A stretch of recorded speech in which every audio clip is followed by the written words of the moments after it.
역대상 23장 1절에서 5절 말씀 제가 받들어 읽겠습니다.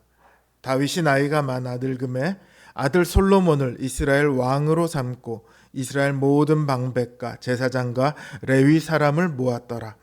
레위 사람은 30세 이상으로 계수하니 모든 남자의 수가 3만 8천 명인데 그 중에 2만 4천 명은 여호와의 성전의 일을 보살피는 자요, 6천 명은 관원과 재판관이요, 4천 명은 문지기요, 4천 명은 그가 여호와께 찬송을 드리기 위하여 만든 악기로 찬송하는 자들이라. 아멘. 오늘 본문은 다윗이 나이가 들어 늙은 후에 아들 솔로몬을 이스라엘 왕으로 삼는 것으로 시작하고 있습니다. 열왕기서를 보면 솔로몬이 왕이 되기까지 다윗 왕의 후계를 놓고 여러 가지 일들이 있었습니다.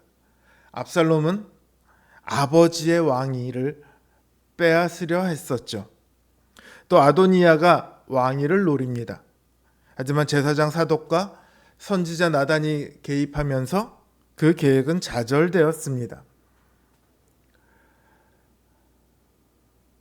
우여곡절 끝에 솔로몬이 다음 때 왕으로 결정되었습니다. 그러나 역대기는 그 우여곡절에 대해서 아무런 언급도 하고 있지 않습니다. 대신 그 왕이 어떤 일을 해야 하는가, 여기에 대해서 역대기는 초점을 맞추고 있어요. 다윗은 솔로몬을 이스라엘 왕으로 삼거든요. 이스라엘 모든 방백과 제사장과 레위 사람을 모읍니다. 그리고는 그 사람들에게 직무를 맡겨요. 나이가 들은 다윗이 자기를 위해서 그 사람들을 세우겠습니까?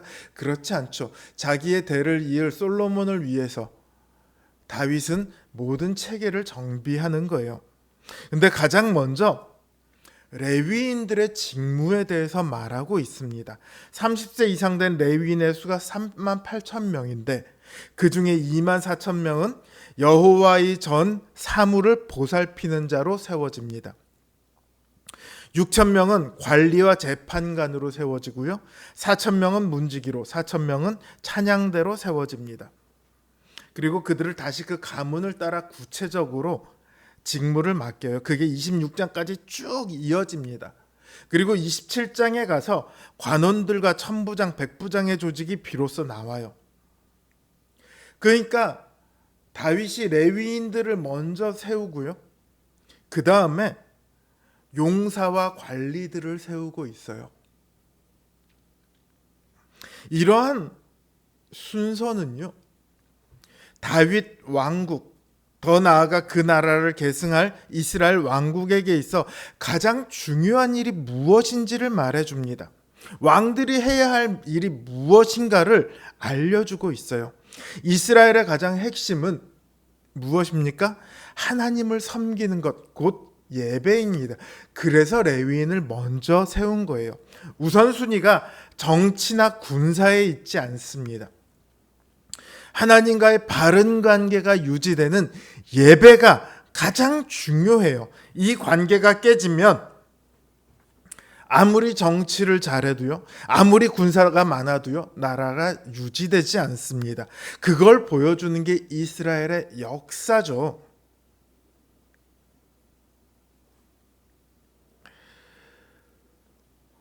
실제 역사에서 그거를 못해서 이스라엘이 멸망하지 않았습니까?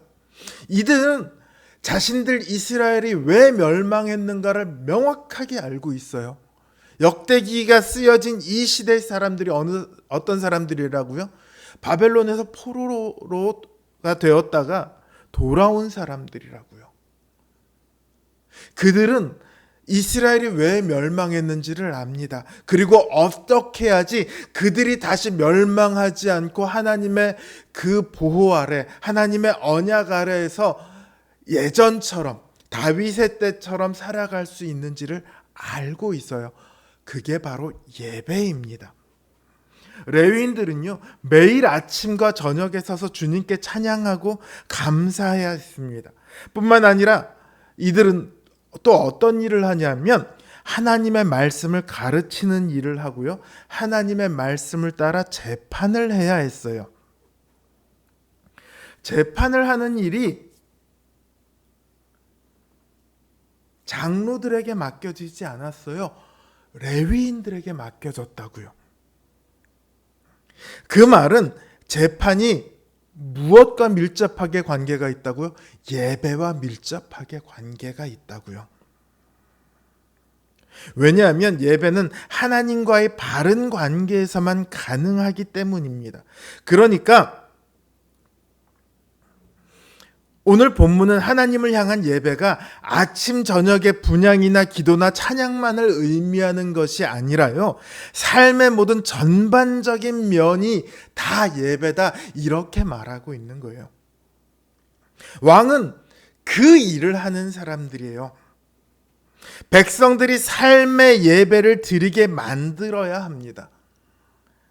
백성들을 말씀으로 가르치고 다스려야 하고요, 말씀으로 재판해야 하고요, 그래서 하나님과의 관계가 어그러지지 않게 만들어야 합니다. 혹여라도 하나님과 그 백성들의 관계가 어그러졌을 때는 다윗이 그랬던 것처럼 자신의 모든 것을 걸고 하나님 앞에 나아가서 하나님, 저들의 죄를 용서해 주십시오, 간청해야 하는 사람들입니다. 그래서 그 관계를 다시 돌이켜야만 해요. 그러나 이스라엘의 많은 왕들은 그 일들에 실패하죠. 오히려 그들이 먼저 하나님과의 관계를 깨뜨립니다. 그래서 우리 주님께서 왕으로 오신 거예요. 왕이 되셔서 우리를 하나님께 인도하십니다. 우리가 하나님과의 바른 관계를 맺도록, 우리가 하나님께로 나아갈 수 있도록 막힌 휘장을 찢으셨습니다. 주님은 우리로 하나님을 향해 찬양하게 하십니다. 감사하게 하십니다. 더 나아가 우리의 모든 삶이 하나님을 향한 예배가 되게 하셨습니다. 우리는 하나님 나라의 백성입니다. 하나님을 향해 예배하는 백성입니다. 그 이상 다른 어떤 것도 없어요. 예배가 우리 삶의 가장 우선일 뿐만 아니라 예배가 전부입니다. 우리 삶의 모든 순간 하나님의 거룩한 백성으로 하나님을 예배할 수 있는 저와 여러분 되시기를 주님의 이름으로 기원합니다.